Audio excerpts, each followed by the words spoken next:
In his new book, India's Power Elite, Class, Caste and Cultural Revolution, the well-known Indian author, economist and commentator Dr. Sanjaya Baru dwells on the three pillars of what constitutes that power elite: upper caste, wealth and the English language. While the first of the three is an obvious reality, what is often not fully recognized are the other two, wealth and the English language. That was the dominating triumvirate for decades after India's independence. That equation began to change in the late 1970s and the early 80s, but it has picked up a dramatic momentum only in the last decade or so since the rise of Prime Minister Narendra Modi and what could be termed as the rise of the subaltern. There is the making of a new power elite in India which no longer speaks the language and idiom that dominated it for so long. Mayank Shah report spoke to Dr. Baru, a former advisor to former Prime Minister Manmohan Singh, on how he sees the shifting equation in India's larger political and cultural reality. Dr. Sanjaya Baru.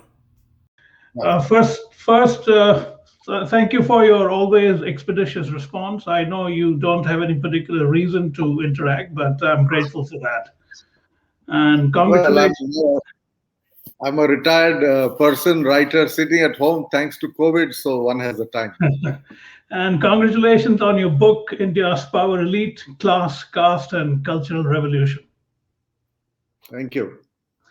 You said that the book was, in a sense, triggered by the American sociologist C. Charles Wright Mill's 1956 book, The That's right. Power Elite.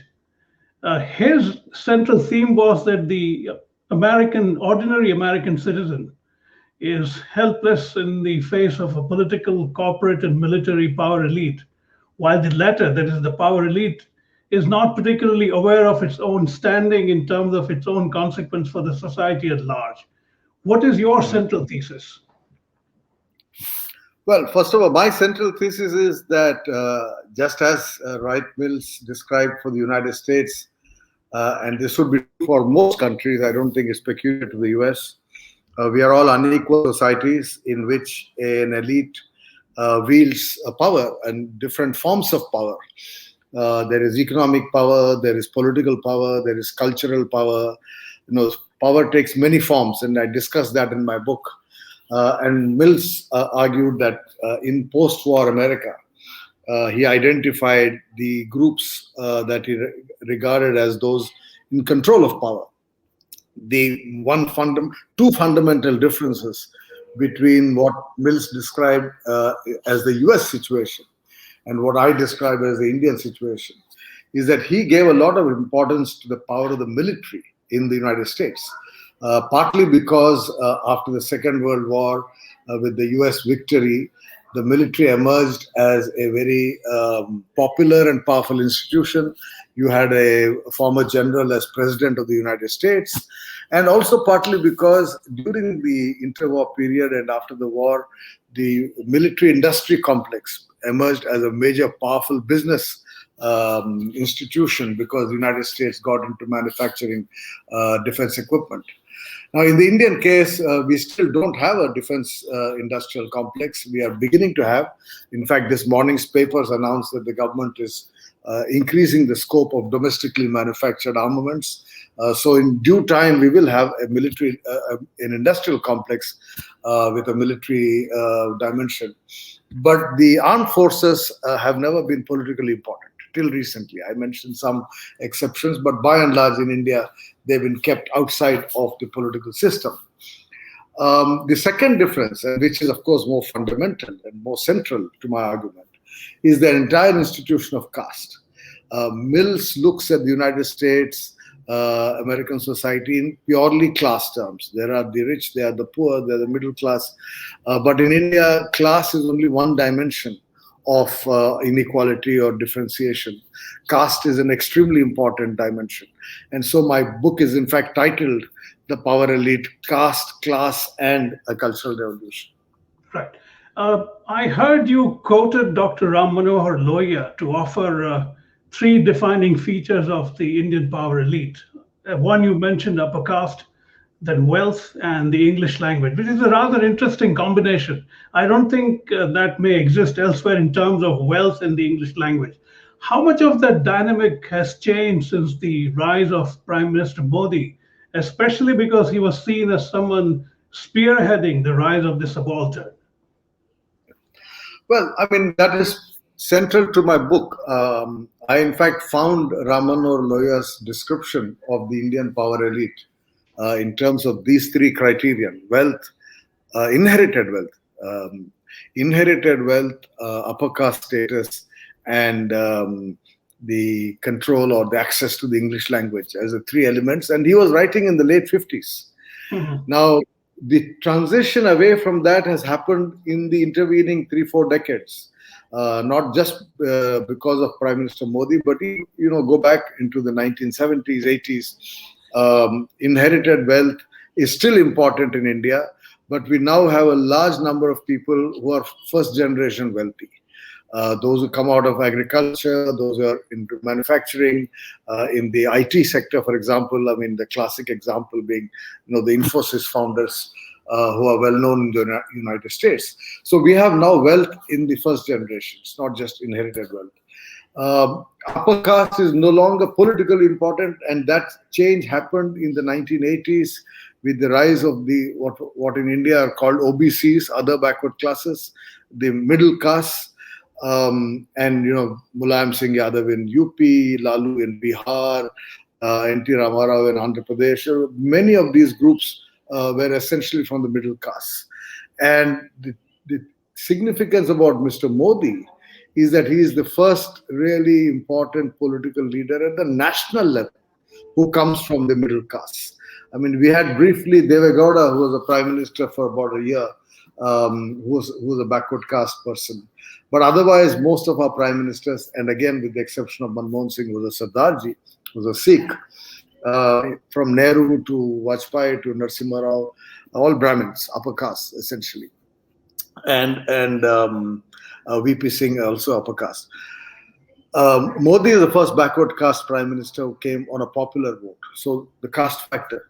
The third element is the English language. Now, the interesting thing about the English language is it is no longer a passport to power in large parts of India. It is still a passport to wealth in the sense that, knowledge of the English language, you get better jobs, you get to go abroad, etc., etc. So, the cultural elite in India still operate in the English language. But the political elite, and this happened across the country, but in Modi's time, we see it happening at the national level, that Hindi becomes the language of government much more in the recent past.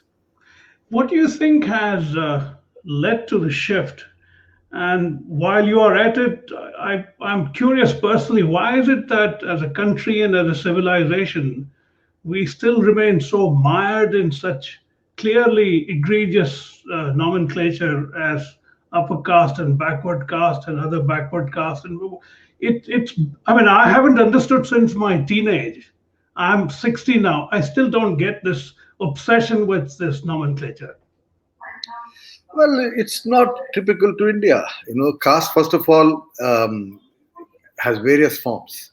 And in different societies, there are different ways of social differentiation.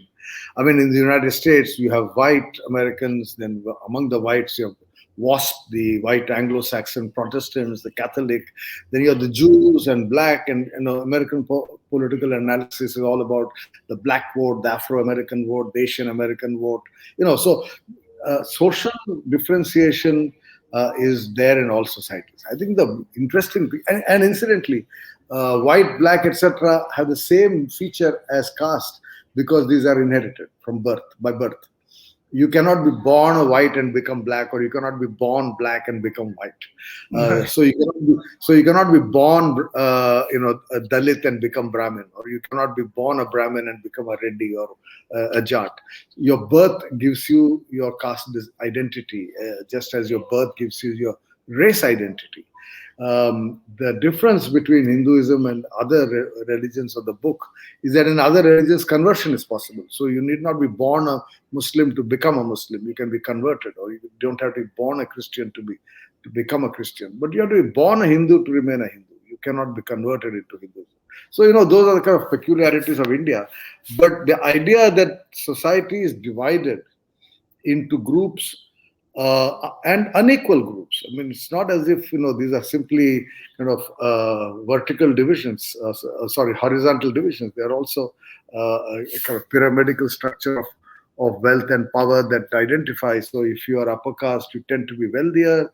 If you are, Dalit, if you tend to be less wealthy, though all these things are also changing as wealth becomes more diversified. I'm glad you mentioned the diversification of wealth. That's one aspect. The second aspect, as you point out, is the sort of distinct diminishment of the English language as a tool of power. Do you think that shift is here to stay? In politics, yes. Not yet in business, not in the cultural sphere or what we might call the education sphere. In fact, one of the curious things that is happening in India, and I refer to it in my book, is the increasing demand from the Dalits, the bottom of the kind of caste pyramid, for access to English education.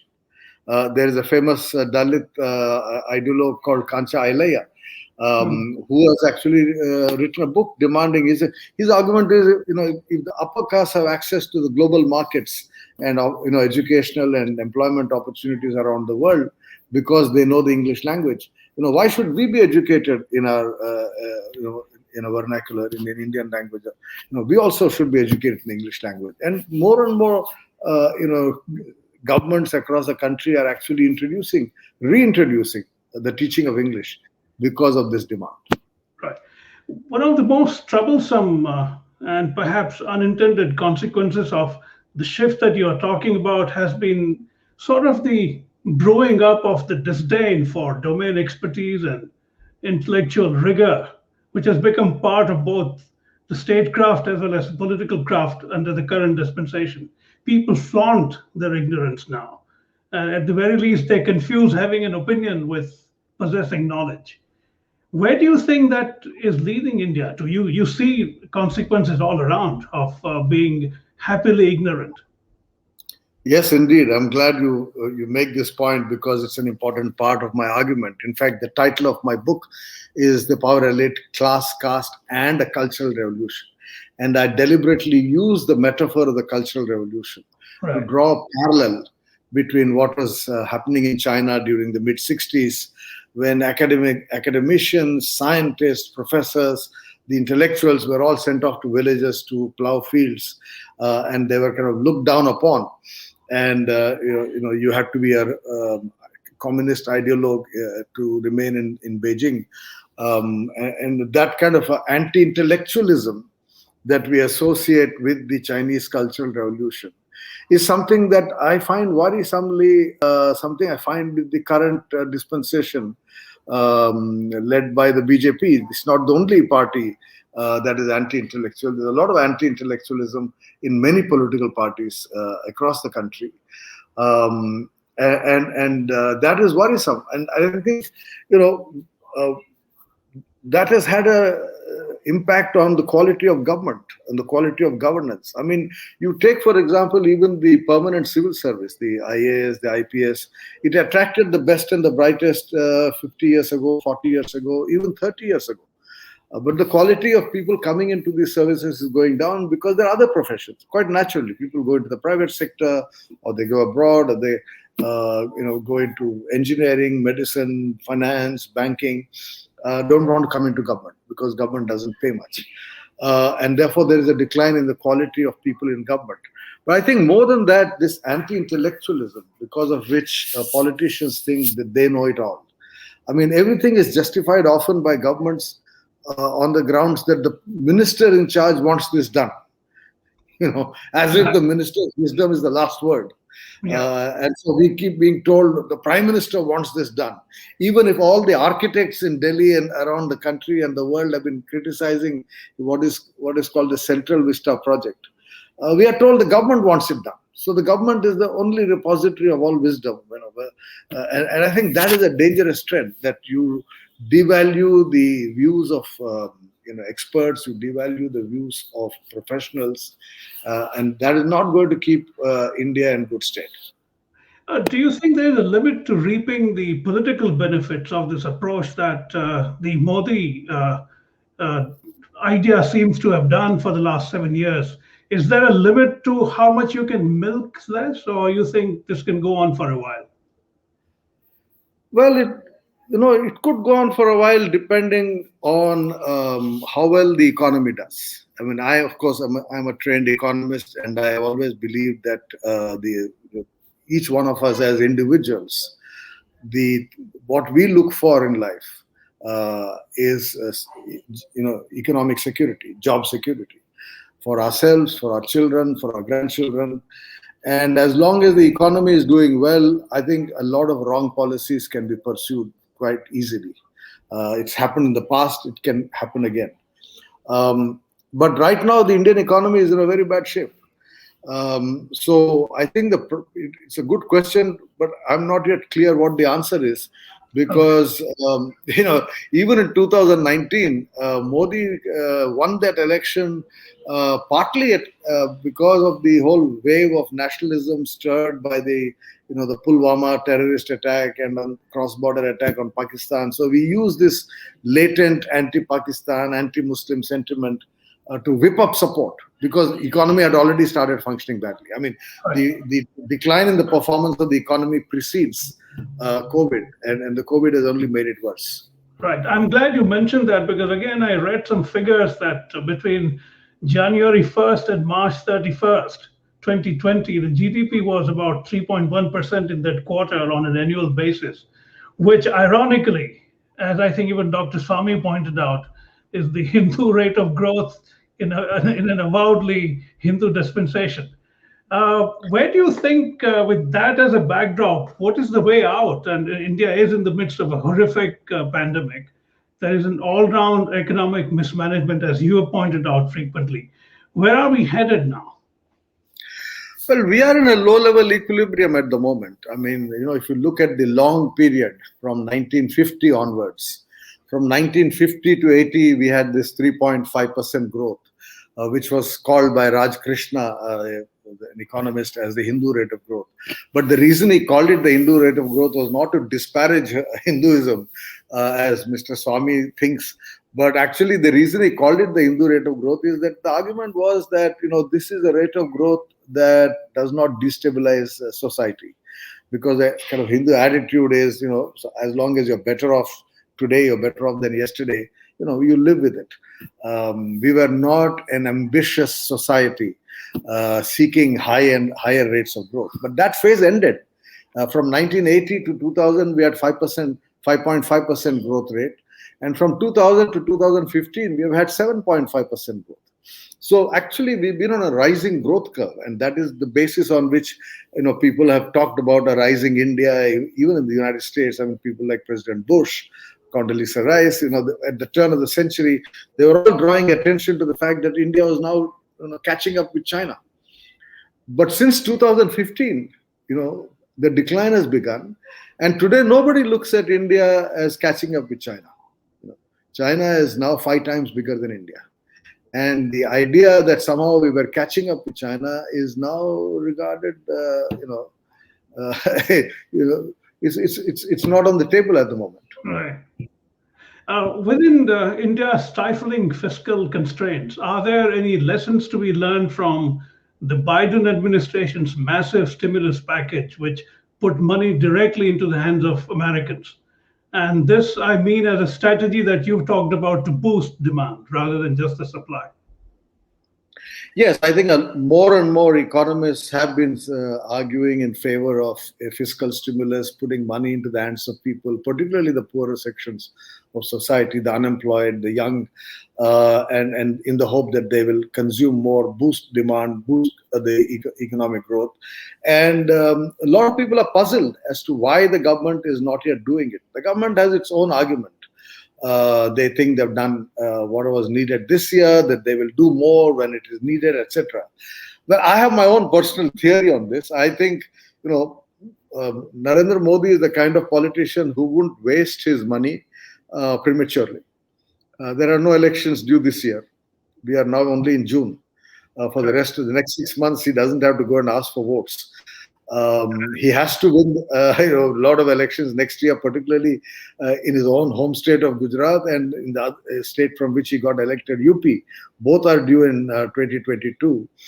So my guess would be that in the run-up to those elections, he will start dumping money into the economy and stimulating demand and making feel everybody that COVID is behind us. There's a lot of purchasing power. Economy is rising. This is my theory. I may be proved wrong. I'm willing to be proved wrong. But as of now, that's the only rational explanation, because I think most professional economists think the government should be spending money even today. Right. But on the other hand, if he were to dump a lot of cash in people's hands right now, and you have another 3 years before 2024, and that could push the economy in the direction that we all want it to go. So can he not do it now and then take advantage of that success in 2024? No, memories are very short. I mean, I think it is Prime Minister Harold Wilson who said famously that 1 week is a long time in politics. 3 years is infinity. So people are not going to remember what he did in 2021, 22 when they go to vote in 2024. And he needs to have enough firepower, fiscal firepower, to be able to do whatever is needed closer to the next election. Another point that you've made frequently is about the fiscal planning, budgeting, for instance. People do not look at the psychological or emotional aspects of budgeting in terms of expectations. Why do you think that aspect is missing in the budgeting exercise, that people need to feel good about what is coming? It's never looked at seriously. I don't think any other government has done it consciously in India. No, I think this is the key. I mean, it's not just about budgeting. It's about overall approach to economic policy. I think the fact is that at the moment in India, expectations about the future are very low. People do not expect the next 6 months to be better than the last 6 months. So there is a lot of risk aversion. Even if you put money into the hands of people, it's likely that they may not spend immediately because they are not sure whether they will get a job, or the children will get a job, or whether the tuition fees will go up, or whether you want to save your money to send your kid abroad, etc., etc. So there's a lot of risk aversion and uncertainty because expectations are low. And this is one of the fundamental laws in economics, that expectations determine outcomes. If you think next year is going to be better than this year, you take actions in such a way that next year is better than this year.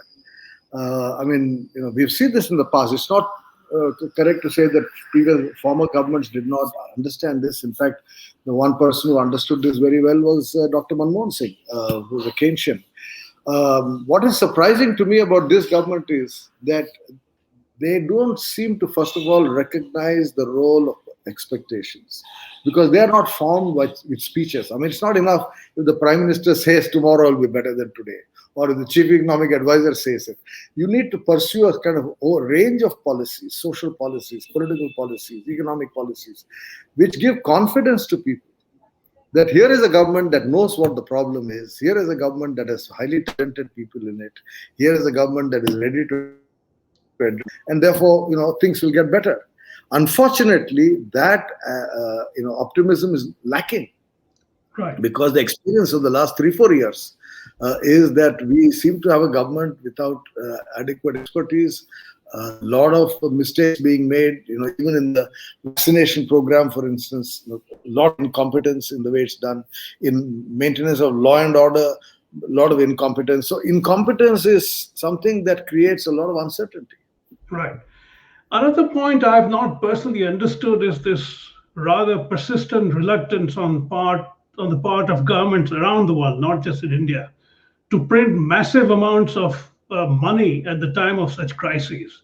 Why is there so much sanctity attached to this idea? Just print some more money and distribute it. What's the problem there? This is the problem. And the problem is that there is risk aversion on the part of the fiscal authorities because inflation can go up. I mean, even in the West now, you refer to Biden's fiscal strategy. If you read the latest issue of The Economist, already there is concern that that might stimulate inflation, except that in the West, the rate of inflation in the last several years has been as low as 2%. So even a doubling of that, going to 4%, in my judgment at least, is not a big deal. But in India, inflation has been an average of about 4%. Now it's much higher, 6%. And nobody wants the rate of inflation to go very much above that. Right. And so the fear with injecting too much cash is that it will stimulate too much inflation. Now, on this, there are economists have different views. My own view is that we can live with 6% inflation. I don't see a problem with 6% inflation. Anything below 6%, I don't think is necessary for a developing country like India, where the priority has to be to increase jobs, to improve infrastructure, to create the conditions for growth. Governments have to spend, and if that spending results in a little inflation, as I said, for me 6% is okay. Maybe even 7%. I mean, I'm not being too conservative on that score. I think the worry for the government is if it goes out of control and you get to 9, 10, 11, 12%, that has a very politically and socially destabilizing effect, because at the end of the day, inflation is unequalizing. The rich get richer, the poor get poorer. Those with salary income get some protection, but not enough, and those who are on contractual jobs suffer the most. So it's a fear of inflation which really prevents governments from printing too much cash. Last three questions. One is, there appears to be a precipitous decline in the personal popularity of Prime Minister Modi. From last year, around this time, it was still about 70%, if I read the numbers right, and now it's ranging about 35, 36%. That's a dramatic drop. But one can argue that from this point, it can only go up, while commensurately, the poll numbers of someone like, say, Rahul Gandhi is still half of 35%. And Mamata Banerjee is just about making a blip at perhaps 2-3%. What do you think? What's your sense for 2024? Are these two at all significant rivals to Prime Minister Modi? Well, you see, first of all, you're right when you say that his popularity can only go up from where it is now, though it may go down a little more before it begins to go up, but it's possible that it'll go up, because 3 years is a long time. And I do not rule out he's doing things in the next 2-3 years that improve his popularity. Right. I don't see Rahul Gandhi anywhere near challenging Prime Minister Modi. This has been my view now for more than 10 years. Mamata Banerjee has the potential, but only as part of a larger coalition. Given the situation today, my argument has been that the only way in which the non-BJP parties can take on Narendra Modi, given the money power he has, the popularity he has, the infrastructure he has, the backing of the RSS, etc., given all his advantages, the only way he can be taken on and maybe force him to have less numbers in 2024, may not even be an absolute majority, is if the regional parties have a regional strategy.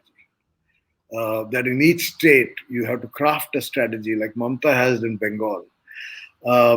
If she succeeds in ensuring that her popularity in Bengal remains high till 2024, then you can see, because if you look at the last 5 years, particularly from 2017, so 4 years, the BJP has not done well in state elections. Their performance in state elections has been quite bad.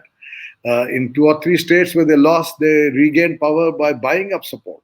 But otherwise, in terms of popular vote, they've not done well.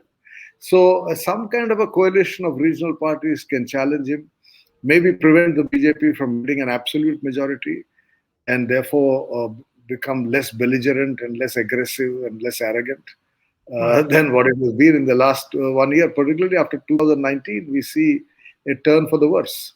Right. In terms of as a strategy, I see Mamata Banerjee has somewhat reinvented herself by having this direct brass knuckle in your face counter to Prime Minister Modi. As they say in Hindi, loha lohe ko katta hai. Do you think that strategy will be useful for her in national on the national stage? Yes, of course. I think that's the right strategy for her because the thing about Prime Minister Modi, particularly what worked for him in 2019, was the image of his being a strong man. And that image helped him in 2014, and it also worked for him in 2019. But I think the narrative that is now going around is that, oh, we thought he was such a powerful politician, that he was so capable, that he would be able to handle things when they go wrong. But we find he's not able to handle the economy. We find he's not able to handle vaccination. We find he's not able to handle law and order in states like UP. So there is an increasing feeling of a man who, is not able to get things done, Right. and therefore an aggressive stance will certainly help Mamata Banerjee. But a formula in one part of India need not work in another part of India. You need a much more disaggregated formula. That is my view. Right. I think 2014 in some ways was an exception to the rule, where the entire outcome revolved around whether you wanted Rahul Gandhi as Prime Minister or Narendra Modi, and Narendra Modi won. 2019 was not such a clear verdict, though they got better numbers, but that was all because it was anti-Pakistan, anti-Muslim. Right. 2024, what's the rabbit he will pull out of the hat? One doesn't know.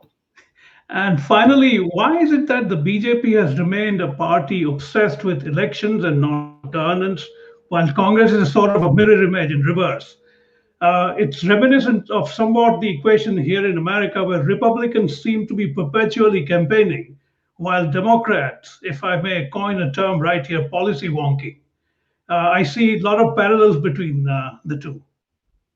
Well, that's an interesting question, and I think there are two answers to that. One is, of course, that the Congress has always had better talent. You just look at the quality of the cabinet that Manmohan Singh had and the quality of the cabinet that Narendra Modi has. And Manmohan Singh had more talent in his ministry. So Congress as a party has always had more talent. The BJP as a party has, gone forth on ideology rather than competence. And the performance of its governments in many states has not been particularly great. And the reason why they focus only on elections is it's an ideology-driven party. I mean, they believe they are on a kind of a historic mission of Hinduizing India, of Right. restoring India back to the Hindu community. So it's a very strong ideology that drives the BJP. Congress has never been driven by such strong ideologies. Right. On that note, I think I overshot by 2 minutes and 12 seconds, Yes, sir. so I'll conclude there. And thank you so much for your time.